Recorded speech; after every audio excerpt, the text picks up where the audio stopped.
بسم اللہ الرحمن الرحیم۔ تو بریک سے پہلے کچھ سوالات آئے تھے، اور اگر اس کے بعد بھی کچھ آئیں گے تو سوالات کو مد نظر رکھتے ہوئے ان کا جواب انشاءاللہ کوشش کریں گے کہ ان کا جواب پہلے دیں۔ تو سب سے پہلا سوال یہ ہوا تھا کہ قربانی جب ہم کرتے ہیں تو آیا قربانی کے لیے ضروری ہے کہ ہم اسی ملک کے اندر کریں یا دوسرے ملکوں کے اندر بھی کر سکتے ہیں یا نہیں؟ تو اس کا جواب مختصر یہ ہے کہ قربانی جس ملک کے اندر بھی آپ کرنا چاہیں، دنیا کے جس ملک کے اندر بھی، چاہے ادھر کرنا چاہیں چاہے کسی اور ملک کے اندر کرنا چاہیں، آپ کی قربانی ادا ہو جائے گی۔ آپ ادھر بھی کرنا چاہیں تب بھی کر سکتے ہیں، اور کسی غریب ملک کے اندر کرنا چاہتے ہیں یا کسی محتاج جگہ کے اندر، وہ ملک تو غریب نہیں ہے لیکن وہ علاقہ جو ہے اس کو اس کی سخت ضرورت ہے، تو اس کے اندر بھی کر سکتے ہیں۔ اب سوال یہ ہوتا ہے کہ بہتر کون سا طریقہ ہے؟ تو عام طور پر میں اس چیز کے اوپر یہ کہا کرتا ہوں کہ اگر آپ کے گھرانے کے اندر بہت ساری قربانیاں ہیں، 3-4 قربانیاں ہیں، 5 قربانیاں ہیں، 5 جانور مطلب کرنے ہیں آپ کو قربانیوں کے، تو کوشش کریں کہ ایک آدھ قربانی ادھر کر لیں اور باقی جو قربانیاں ہیں وہ دوسرے ملکوں کے اندر بھیج دیں۔ یہ میری نظر کے اندر سب سے بہترین طریقہ ہے۔ اس کی وجہ یہ ہے کہ اگر آپ تمام کے تمام ادھر کریں گے تو جو غریب ممالک ہیں جہاں بعض اوقات پورا سال جو ہے ان کو گوشت ملتا ہی نہیں ہے، وہ اس سے محروم رہ جاتے ہیں، ان کو ملتا ہی نہیں ہے، اور آپ کے ادھر بھیجنے سے ان کو اللہ رب العزت آپ ایک سبب بن جاتے ہیں اور ان کو قربانی کا گوشت مل جاتا ہے، وہ چند دن یا چند ہفتے وہ گوشت کھاتے رہتے ہیں، تو ان کا بھی فائدہ ہو جاتا ہے۔ بعض لوگ کہتے ہیں ہم پورے کی پوری ادھر بھیج دیتے ہیں۔ میری نظر میں اس میں ایک کمی یہ ہے کہ جب ہم سب کے سب قربانی ادھر بھیج دیں گے تو ہماری جو اگلی نسل وہ سامنے قربانی دیکھیں گے نہیں، وہی دیکھیں گے کہ بڑوں نے عید جب آتی ہے اور قربانی ہوتی ہے ادھر پیسے بھیج دیتے ہیں، تو اصل جو قربانی کا ایک ذوق ہوتا ہے، ایک خاص ایک ماحول بن جاتا ہے، اور انسان انتظار کرتا ہے عید کے دن کہ ابھی قربانی آج ہوگی، یہ ہمارا جانور ہے، جانور کو پسند کرنا، اس قسم کا جانور ہونا چاہیے، تو وہ چونکہ کئی سالوں سے دیکھتے نہیں تو ان کی ذہنیت سے اس کی اہمیت ختم ہو جاتی ہے، اور ایک عام سے چیز ہوتی ہے کہ چلو پیسے بھیج دو قربانی کی، اور وہ جو قربانی کی اصل جو روح ہوتی ہے، اس کی جو برکت ہوتی ہے، اس کے اندر جو دین کے ساتھ لگاؤ ہوتا ہے، اور سیدنا ابراہیم علیہ السلام کی سنت کو دوبارہ زندہ کرنا جو مقصود ہوتا ہے، وہ سامنے ان کو نظر نہیں آتی۔ اور پھر اس سے یہ ہوگا کہ بچپن سے، جیسے ہماری اب آج کی نسل جو ہے، بچپن سے لے کر یہ جب بڑے ہو جائیں گے، انہوں نے قربانی دیکھی نہیں، انہوں نے سنا تو ہے، لیکن ان کے بعد والی جو نسل آئے گی، ایسا نہ ہو کہ کہیں وہ یہ سمجھے یہ پیسے ہی بھیجنے تھے، چھوڑو پیسے تو ہم اور کسی جگہ کے اندر بھیج دیں گے، اور آہستہ وہ قربانی والی جو سنت ہے کہیں وہ مٹ نہ جاوے، یا کہیں ایسا نہ ہو کہ اس کی اہمیت ہی ختم نہ ہو جاوے۔ تو اس لیے اپنی ینگ جنریشن کے اندر، اگلی جو نسل ہے، ان کے اندر اگر ہمیں قربانی کی اہمیت اور قربانی کے ساتھ جو لگاؤ، قربانی کے ساتھ جو پیار ہے وہ باقی رکھنا ہے، اور ان کی نظر کے اندر ہو کہ جانور کو جس طریقے سے ذبح کیا جاتا ہے اور اس کو گوشت جو ہے وہ تقسیم کیا جاتا ہے، اور ایک قسم کا پورا ماحول ہوتا ہے، خوشی ہوتی ہے کہ تھوڑا گوشت اس گھر کے اندر، اس گھر کے اندر، وہ گوشت سے کوئی اپنی پوری ہانڈی نہیں بنا سکتا، اور نہ اس گوشت کے وہ محتاج ہوتے ہیں۔ تھوڑا سا گوشت جو آپ مختلف گھرانوں کے اندر بھیجتے ہیں، لیکن ایک قسم کا ماحول ہو جاتا ہے کہ ان کی یہاں سے بھی تھوڑا سا گوشت آیا، ان کی یہاں سے بھی تھوڑا سا آیا، اس کی یہاں سے بھی آپ نے تھوڑا سا ان کی یہاں بھیجا ہے انہوں نے، تو ایک قسم کا سوسائٹی کے اندر پیار محبت وہ باقی رہ جاتا ہے، پوری سوسائٹی کے ساتھ ایک لگاؤ لگ جاتا ہے۔ ورنہ آج کل کی اس فاسٹ زندگی کے اندر، اتنی تیز کی زندگی ہے کہ کام کے لیے جاتے ہیں، واپس آتے ہیں، تھکاوٹ ہوتی ہے، کسی کے ساتھ آن جان پہچان بہت تقریباً اب ختم ہو رہی ہے۔ تو یہ قربانی کا گوشت ایک دوسرے کے پاس بھیجنا، ان سے قربانی کا گوشت آیا ہے، اندر آتے ہی کہتے ہیں کہ بھائی یہ گوشت کہاں سے آیا؟ فلاں نے یہ گوشت بھیجا تھا۔ اچھا بھائی ہمیں ان کو بھی بھیجنا ہے، فلاں گھرانے سے بھی آیا ہے، اچھا بھائی یہ جو فلاں گھرانے سے آئے تو ان سے تو ان کے پاس آلریڈی ہے، چلو ہم ان کے پاس فلاں کے پاس بھیج دیتے ہیں، تو ایک پورا ماحول بن جاتا ہے عید کے دن کا۔ تو اس لیے میں تو یہ عام طور پر ریکمینڈ کرتا ہوں، اور ان ملکوں کے اندر آج کل کے لحاظ سے قربانی کے لیے انہوں نے خاص سلوٹر ہاؤسوں کے اندر قربانی کے لیے بندوبست کی ہے۔ آپ خود اندر جا تو نہیں سکتے قربانی کرنے کے لیے، کیونکہ قوانین ہوتے ہیں، ہائیجین رولز ہوتے ہیں وغیرہ وغیرہ، ہیلتھ اینڈ سیفٹی ہوتی ہے، بہت ساری چیزیں ہوتی ہیں جس کی وجہ سے آپ خود اندر جا نہیں سکتے قربانی کرنے کے لیے۔ لیکن اتنا ضرور ہے کہ آپ کہہ سکتے ہیں کہ فلاں قسم کا جانور آپ میرے لیے منتخب کرو، وہ اس ذبح ہو کر پھر اس کے پیسز کر کے وہاں سے نکل جائے، آپ وہاں یعنی ایز اے فیملی جاتے ہیں، چلو بھائی ہم اپنا قربانی کا گوشت کلیکٹ کرتے ہیں، اس کو گھر لے آتے ہیں، پھر اس کو تقسیم کرتے ہیں، ایک ماحول ہوتا ہے۔ اور پھر جتنے بھی بچے ہیں، اگر آپ سمجھیں یا نہ سمجھیں یہ بات، لیکن ان کی ذہن کے اندر یہ بات آ گئی، یہ اتنا گوشت آیا ہے، دیکھو یہ قربانی ہے، اس کا عید کے ساتھ تعلق ہے، اس کی اصل کہاں سے تھی؟ سیدنا ابراہیم علیہ السلام کے زمانے میں جو قربانی تھی۔ تو اس لیے آئی ریئلی ریکمینڈ، میں یہ سجیسٹ کرتا ہوں، اور کافی سالوں سے ہم نے اپنا دستور خود بھی یہی بنایا ہوا ہے، کافی سالوں سے، کہ جو گھرانے کی قربانیاں ہیں وہ کچھ ادھر بھیج دیں، اور ایک آدھ جو قربانی ہے وہ ہم اپنے گھر کی ادھر کر لیتے ہیں اس ملک کے اندر۔ اور اس کا فائدہ یہ ہوتا ہے کہ تھوڑا سا گوشت جو آتا ہے، گھر والے بچے چھوٹے آگے پیچھے تو کچھ تقسیم کر لیتے ہیں، کوئی اپنے پاس رکھ لیتے ہیں وغیرہ، ایک ماحول ہوتا ہے۔ تو قربانی کے بارے میں میں یہ کہوں گا کہ گھرانے کے اندر اگر بہت ساری قربانیاں ہیں تو اکثر جو ہیں بیچ دو، ایک آدھ اپنی یہاں رکھ لو، تاکہ اگلی جو نسل ہے ان کے لیے ایک قسم کا سبق ہو، گھر کے نمبر ایک، اور ان کے ذہن سے یہ ختم نہ ہو۔ دوسری بات یہ ہے گھرانے کے اندر عید کا ماحول ہو، عید کا ماحول ہو۔ اور تیسری بات یہ ہے کہ وہ ہماری جو سنت ابراہیمی ہے وہ باقی رہے، ورنہ ایسا نہ ہو کہ آہستہ آہستہ اگلی نسل سے وہ ختم نہ ہو جائے۔ کچھ کالیں آئی ہوئی ہیں، مجھے پتہ ہے کہ کچھ سوالات باقی ہیں، لیکن ان کالوں کی طرف جاتے ہیں اور پھر واپس ان سوالوں کی طرف آتے ہیں۔ السلام علیکم ورحمۃ اللہ وبرکاتہ۔ وعلیکم السلام مفتی صاحب، مجھے اجازت لینی ہے آیت کریمہ پڑھنا، تو اس کا کہتے ہیں کہ اجازت لینی چاہیے۔ ٹھیک ہے، میں آپ کو یہ عرض کرتے جاؤں، آپ سلا آن ایئر ہے کہ آپ کو تو اجازت ہے، لیکن جتنی بھی آیات ہیں صرف میرے سے اجازت نہیں ہے، بلکہ استاذ اعظم صلی اللہ علیہ وسلم، آپ صلی اللہ علیہ وسلم نے سب لوگوں کو اس کی اجازت دی ہے۔ یہ جو لوگ آپ کو کہیں گے نا، اور آپ جی کو میں پہلے ایسے پڑھتی تھی تو مجھے کسی نے بتایا کہ اجازت بغیر نہیں پڑھنا چاہیے، تو نہیں، اس لیے پھر میں آپ کا انتظار کر رہی تھی کہ ویکینڈ آ گیا تھا، اس کے پہلے میں پڑھ رہی تھی آیت کریمہ میں نے، اور میرے بچے کے لیے دعا کرنا، تو کچھ پڑھنے کے لیے آپ ہی بتا دیں اس کا مقدمے کا کوئی ان کو کیا ہوا ہے؟ وہ اس کا کوئی ہے کیس، تو پھر آپ پڑھنے کے لیے بتا دیں، اور آیت کریمہ میں پڑھے تو کہتے ہیں کہ پوچھ کے پڑھنا چاہیے، چلو ٹھیک اجازت ہے، لینی چاہیے۔ آپ سنتے رہیے، اور اس کا پھر میں جواب انشاءاللہ دیتا ہوں۔ بہت شکریہ، اللہ تعالیٰ آپ کو خوش رکھے، اور دعاؤں میں آمین، میرے بچے کے لیے دعا بھی کرنا پلیز۔ انشاءاللہ ضرور کروں گا، انشاءاللہ بإذن اللہ۔ انشاءاللہ، اللہ حافظ۔ السلام علیکم۔ اگلی کال کی طرف جاتے ہیں۔ السلام علیکم ورحمۃ اللہ وبرکاتہ۔ وعلیکم السلام ورحمۃ اللہ وبرکاتہ۔ مولانا صاحب، قرآن حکیم میں ہے کہ اس سے خوبصورت انسان کون جو اللہ کا پیغام دوسروں تک پہنچائے۔ صحیح۔ تو ہم خوبصورت بننے کے لیے اچھے سے اچھا لباس، اچھی مہنگی سے مہنگی گاڑیاں، بڑے سے بڑے گھر، لیکن اس خوبصورت دین کو دوسروں تک پہنچانے کے لیے ہم کوئی اہتمام نہیں کرتے، تو اس بارے میں پلیز روشنی ڈالیں۔ ٹھیک ہے، انشاءاللہ بہتر، انشاءاللہ ضرور کوشش کریں گے۔ اگلی کال کی طرف جاتے ہیں جی۔ السلام علیکم ورحمۃ اللہ وبرکاتہ۔ Walaikum Assalam Warahmatullahi Wabarakatuh. How are you, Maulana Uncle? My name's Alhamdulillah, I'm okay. I'm perfectly fine. Nice to hear from you. You was going to say your name was? my name is Alia, and I'm calling from Leicester. Okay, beta. My question is, if you work at a government school as a teacher, for example, and when it comes to Christmas time, they do assemblies, etc. Is it okay for you to participate in them? Okay, ٹھیک inshallah, good question. And I like the way you say Maulana uncle, because I've heard that quite a few times.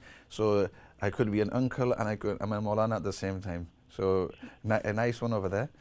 Ji, inshallah, I will definitely speak about this, inshallah. Assalamu alaikum. Walaikum salam, good question. ٹھیک ہے جی، it's nice, یہ پیارے پیارے بچے آتے ہیں اور ان سے آپ سوال جب کرواتے ہیں تو اٹس نائس، کیونکہ ان کی ایک قسم کی پارٹیسپیشن آتی ہے۔ ابھی سے ان کو دین کے اندر سوال کرنے کی عادت دو، تاکہ جب آپ ہوں نہ ہوں کل تو ان کے اندر دین کے ساتھ تعلق, دین کے ساتھ ولولہ, دین کے بارے میں پوچھنے کا ان کا دل چاہے. So it's good that you asked this question, Beta Alia. I'm really pleased, and I've heard you I think a couple of times come on before. I recognize that voice. I think hundreds of people come on. I try and remember as many as I can, but I do remember your voice, and it's good that you do come on. I'm just trying to praise you, and I'm praising your parents who allow you to come. I'm sure it's supervised, and also I'm encouraging other youngsters as well to do come on air, do listen to the program here and there, because most of the questions that are in Urdu, that's why I try and spend most of my time speaking Urdu. But if I have a demand, I do always say a few words in English as well. So good question. Keep coming on, and I would encourage others to come on too as well. اس کے بعد والا جو سوال ہوا تھا شروع میں وہ عقیقہ کے بارے میں کہ عقیقہ ہم اس ملک کے اندر کر سکتے ہیں یا نہیں, اور دوسری بات یہ ہے کہ کب کرنا چاہیے. عقیقہ جب بچہ پیدا ہوتا ہے تو سنت طریقہ یہ ہے, it's sunnah to perform عقیقہ on the 7th day the child has been born. تو جب بچہ پیدا ہو تو اس کے 7ویں دن, تو فار ایگزامپل مثال اس کی کہ اگر وہ وینسڈے کے دن پیدا ہوا تو وینسڈے کا دن اس کا پہلا دن ہے, Thursday, Friday, Saturday, Sunday, Monday اور ٹیوزڈے اس کا 7واں دن ہوا, مطلب پورا ہفتہ گزر گیا صحیح سلامت کے ساتھ. تو اب یہ ہے کہ ہم اس کے طرف سے عقیقہ ادا کرتے ہیں. یہ 7 کو شریعت کے اندر ایک خاص تعلق ہے, اس لیے 7 زمینیں, 7 آسمان, 70 مرتبہ یہ کام کریں گے, 700 مرتبہ اس کا ثواب ہوگا. تو یہ 7 کو ایک خاص تعلق ہے, اور کسی اور موقع کے اوپر اس کو تفصیل سے عرض کریں گے. لیکن فی الحال آن دا 7th ڈے, بلکہ یہ بات بھی عرض کرتے جاؤں کہ جب بچہ پیدا ہوتا ہے تو 7ویں دن آپ کو 3 کام کرنے ہوتے ہیں. جب بچہ پیدا ہوتا ہے تو اس کے 7ویں دن جو ہیں آپ کو 3 کام کرنے ہوتے ہیں. ایک تو یہ کہ اس کے سر کے جو بال ہیں وہ منڈوانے ہوتے ہیں. نمبر 2, اس کا نام مقرر کرنا ہوتا ہے. اس سے پہلے آپ نے سوچا ہوگا کہ اس کو اسماعیل کہیں گے یا اس کو خالد کہیں گے یا ابراہیم کہیں گے یا اسحاق کہیں گے, لیکن جب 7واں دن ہو جائے پھر یہ مقرر کر دو کہ اب بھائی آج کے بعد ہم اس بچے کا نام یہ رکھیں گے. اگر بالفرض اسماعیل ہے تو ہم بھائی اس کا نام اسماعیل رکھیں گے. نمبر 2, اور تیسرا کام یہ ہے کہ آپ عقیقہ کریں گے. اگر لڑکی ہے تو 1, اور اگر لڑکا ہے تو آپ اس کی طرف سے 2 جانور ذبح کر, چھوٹے جو جانور ہوتے ہیں, بکری ہو گئی, بھیڑ ہو گیا, بکرا ہو گیا, اس قسم کے, وہ اس کی طرف سے ذبح کر کے اس صدقہ کر لیں گے. اگر کچھ گھر میں رکھنا چاہتے ہیں تب بھی رکھ سکتے ہیں, اگر تقسیم سارا کا سارا کرنا چاہتے ہیں وہ آپ کی مرضی. ہر ایک کو یہ آپ دے سکتے ہیں, مسلمان ہو غیر مسلم ہو. تو یہ 3 کام آپ کریں گے بچے کے 7ویں دن آن دا 7th ڈے. تو ایک تو اس کے سر کے بال کو منڈوانا ہوگا, دوسرا یہ کہ اس کا نام مقرر کرنا ہوگا کہ آج کے بعد اس کا نام یہ ہوگا, اور تیسرا کام یہ ہے کہ اس کی طرف سے جو عقیقہ ذبح کیا جاتا ہے. اگر بالفرض کسی وجہ سے انسان 7ویں دن نہیں کر سکتا, بعض اوقات مجبوری ہوتی ہے کہ 7ویں دن وہ عقیقہ نہیں کر سکتا, you want to perform the عقیقہ on the 7th day but you can't do it due to many reasons. دکانیں بند ہیں, the shops are closed, یا یہ کہ جانور ملتے نہیں ہیں, یا یہ کہ بچہ ہسپتال کے اندر ہے اور سب لوگ اس کے ساتھ ہسپتال کے اندر ہیں. کچھ لوگ اس طرح بھی ہوتے ہیں, بچہ بیمار ہوتا ہے اور اس کی وجہ سے وہ لوگ ادھر ہی ہوتے ہیں, اس کا سر منڈوا نہیں سکتے کیونکہ ہی از ان انکیوبیٹر, اور بعض اوقات مشینوں کے اندر پڑا ہوا ہوتا ہے, اس کی وجہ سے آپ اس کا سر جو ہے منڈوا نہیں سکتے. تو دین as soon as you get the opportunity, جب بھی موقع ملے اس کے بعد, اور اس کے اندر پھر بہتر یہ ہوتا ہے کہ 7ویں یا 9ویں یا 11ویں یا 13ویں جو طاق آڈ ڈیز ہوتی ہیں, طاق عدد ہوتی ہیں, طاق عدد کہتے ہیں 7, 9, 11, 13, 15 ایکسیٹرا, اس طرح. تو اس طرح وہ اس میں بہتر ہوتا ہے, کیونکہ اللہ رب العزت فرماتے ہیں کہ آپ صلی اللہ علیہ وسلم کا ارشاد ہے کہ ان اللہ وتر یحب الوتر, کہ اللہ رب العزت طاق ہیں اور طاق کو پسند کرتے ہیں. تو اس لیے اس وقت آپ یہ کر سکتی ہیں. باقی آپ نے یہ کہا کہ آپ کی بیٹی کو مشکلات ہیں اور وہ اپنے گھر کے بارے میں اور دوسرے ملک کے اندر, تو اس وقت میں یہی کہوں گا آپ کو کہ ہم بھی ان کے لیے دعا کریں گے. آپ والدہ ہونے کی حیثیت سے آپ کی دعائیں بیٹے بیٹی کے حق کے اندر قبول ہوتی ہیں, کیونکہ جس درد دل کے ساتھ آپ دعائیں کریں گے اس درد دل کے ساتھ کوئی دنیا کے اندر نہیں کر سکتا۔ ماں باپ کی جو دعائیں اولاد کے حق کے اندر ہوتی ہیں اللہ رب العزت ان کو ضرور قبول کرتے ہیں۔ تو اس لیے پہلا کام تو یہ ہے کہ آپ ان کے حق کے اندر دعائیں کریں۔ نمبر 2، ان کو کہو کہ سورۃ یاسین کی تلاوت کرے صبح اور اس کے بعد پھر دعا کرے، 2 باتیں۔ اور تیسری بات، جو اس قسم کی خاص کام ہو کہ جس کے اندر آپ کو پتہ ہے کہ زیادہ ضرورت ہوتی ہے دھکے کی، تو اس کے لیے علماء فرماتے ہیں تہجد کا جو وقت ہوتا ہے یہ قبولیت کا وقت ہوتا ہے۔ تو آپ تہجد کے اندر آپ ان سے کہیں، ان سے، کیونکہ اس کے اوپر پریشانی آئی، آپ ماں ہونے کی حیثیت سے ان کے لیے تہجد کے اندر دعا کریں، بہت اچھا، لیکن آپ ان سے کہیں کہ تہجد کے اندر اٹھ کر روزانہ جو ہے آپ تہجد کے اندر اٹھ کر ان کے لیے دعائیں کرتے رہیں، اس مسئلے کے لیے دعائیں کرتے رہیں، اللہ رب العزت ان کے لیے مسائل کو ضرور آسان فرمائیں گے۔ اس کے بعد آپ نے فرمایا کہ آیت کریمہ کہ اس کے لیے مجھے اجازت چاہیے، اور آپ نے کہا کہ آپ کو کسی نے کہا ہے، بس آپ یہ سمجھ لیں کہ آپ کو اس کی اجازت کی ضرورت نہیں ہے کسی سے۔ یہ بعض لوگ جو آپ کو کہتے ہیں کہ یہ آیت پڑھنے کے لیے آپ کو فلاں سے اجازت کی ضرورت ہے، یہ درود شریف پڑھنے کے لیے آپ کو فلاں سے اجازت کی ضرورت ہے، یہ دم ادا کرنے کے لیے آپ کو اجازت کی ضرورت ہے۔ بھئی آپ کو اجازت کی ضرورت کسی سے نہیں ہے۔ نبی پاک صلی اللہ علیہ وسلم نے جتنی بھی احادیث مبارکہ کے اندر جو دعائیں سکھائی ہیں، اور اللہ رب العزت نے قرآن کریم کے اندر جتنی بھی دعائیں، جتنی بھی آیت نازل کی ہیں، وہ پورے مخلوق کے لیے ہیں، پورے مخلوق کے لیے۔ جو بھی اس کو پڑھتا ہے ضرور اس کا اثر ضرور ہوتا ہے۔ یہ ہمارے بعض علماء نے ایک قسم کے لوگوں سے ریسٹرکٹ کرنے کے لیے، اور پاور جو ہے اور جو طاقت ہے اور اتھارٹی اپنے پاس رکھنے کے لیے، انہوں نے یہ کہہ دیا کہ بھائی یہ اسی وقت آپ پڑھ سکتے ہیں جب میں آپ کو اجازت دوں، اگر میں آپ کو اجازت نہیں دوں تو آپ اس کو نہیں پڑھ سکتے۔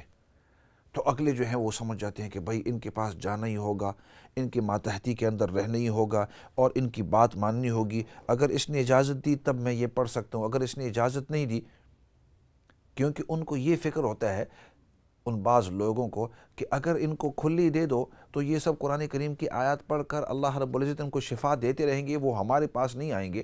تو ان کی ذہن کے اندر یہ ہوتا ہے کہ وہ ہمارے پاس نہیں آئیں گے تو ہماری جو دعوتیں ہیں وہ ختم ہو جائیں گی، ہمارے ہدیے ختم ہو جائیں گے، ہماری تنخواہیں ختم ہو جائیں گی، ہمارا حلوہ ختم ہو جائے گا، ہمارا کھانا پینا ختم ہو جائے گا، ہمارے جو کپڑے ہیں وہ ختم ہو جائے گا، یہ لوگ پھر ہماری عزت نہیں کریں گے، اور میری وہ جو عزت احترام ہے لوگوں کے سامنے وہ باقی نہیں رہے گا۔ تو ان کو اپنے ماتحتی کے اندر رہنے کے لیے، ان کو اپنے ماتحتی سے رکھنے کے اور اپنے ماتحت اپنے نیچے رکھنے کے لیے ان کو بار بار کہتے رہو کہ بھائی یہ آپ اس وقت تک نہیں پڑھ سکتے کہ جب تک کہ میں اجازت نہ دوں، اور اگر میں نے اجازت آپ کو دے بھی دی ہے، اگر آپ نے میرے ساتھ میری مرضی کے مطابق برتاؤ نہیں کیا، جیسے میں نے آپ کو کہا ویسے نہیں کیا، تو میں اجازت واپس لے لوں گا، اور آپ کے اوپر جن آ جائے گا، یا آپ کے اوپر جادو آ جائے گا، یا آپ کے اوپر وہ بیماری آ جائے گی، وہ آپ کو ہوا جیسے ڈراتے ہیں۔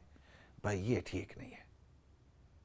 ہاں، بہت سارے علماء میری باتیں یہ سن رہے ہیں اور ان کو یہ باتیں اچھی نہیں لگتی کیونکہ ان کا پاور ان سے ختم ہو رہا ہے، لیکن آپ کو حق بات بتلاؤں اور سچ بات بتلاؤں کہ نبی پاک صلی اللہ علیہ وسلم ہمیں جو دعائیں سکھاتے تھے وہ پورے مخلوق کے لیے، صرف مسلمانوں کے لیے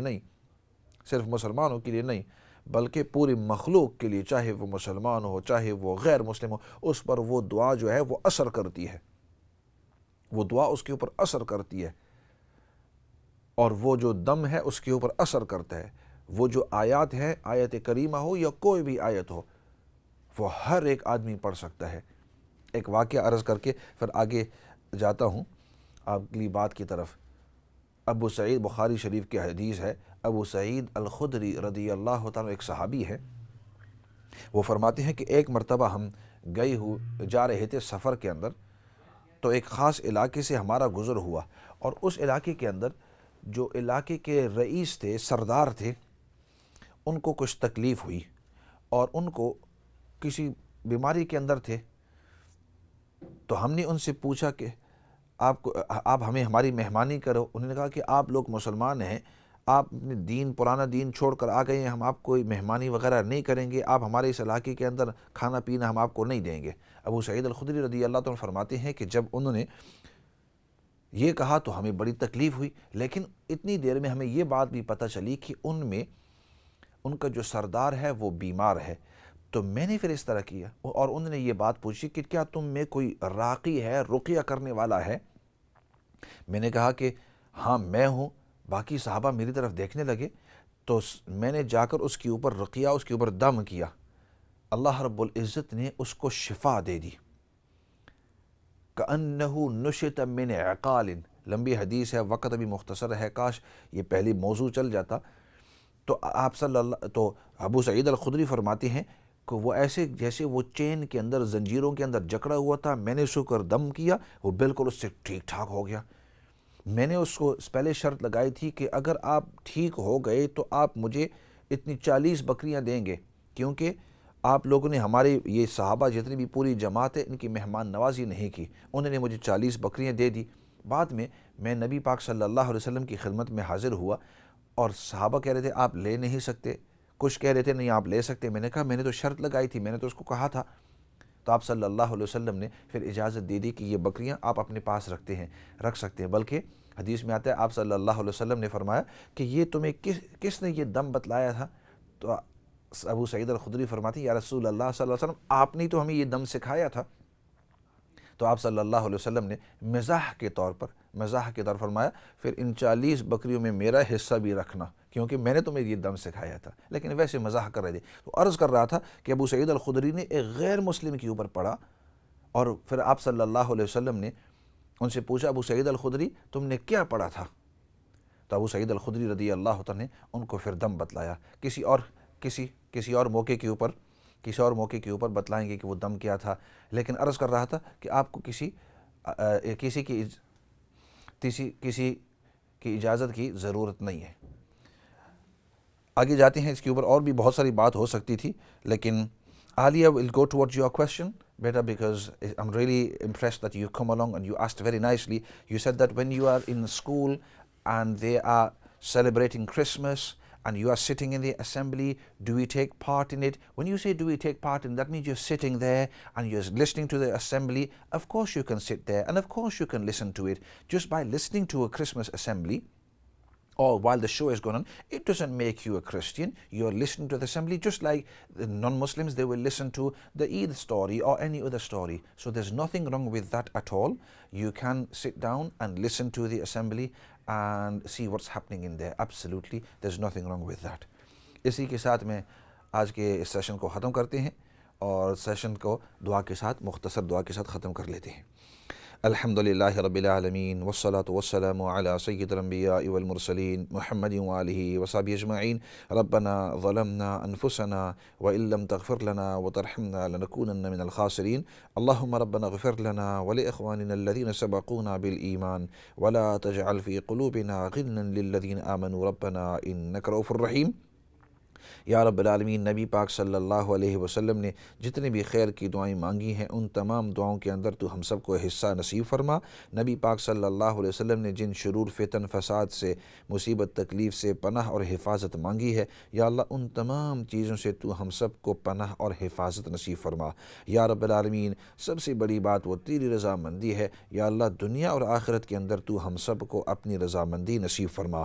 یا رب العالمین، جن لوگوں نے دعا کا کہا ہے یا لکھا ہے یا ان کو توقع ہے، یا اللہ ان کی بھی ہماری بھی جتنی بھی جائز حاجات ہیں جو مصلحت کے موافق ہو اور جس میں تیری رضامندی ہو، یا رب العالمین تو ان تمام خیر کی دعاؤں کو قبول فرما۔ یا رب العالمین، جتنی بھی مرحومین اس دنیا سے جا چکے ہیں، یا اللہ ان سب کی بخشش اور مغفرت فرما۔ جتنے بھی پریشان حال ہیں سب کی پریشانیوں کو دور فرما۔ سبحان ربک رب العزت عما یصفون وسلام علی المرسلین والحمد للہ رب العالمین برحمتک یا ارحم الراحمین۔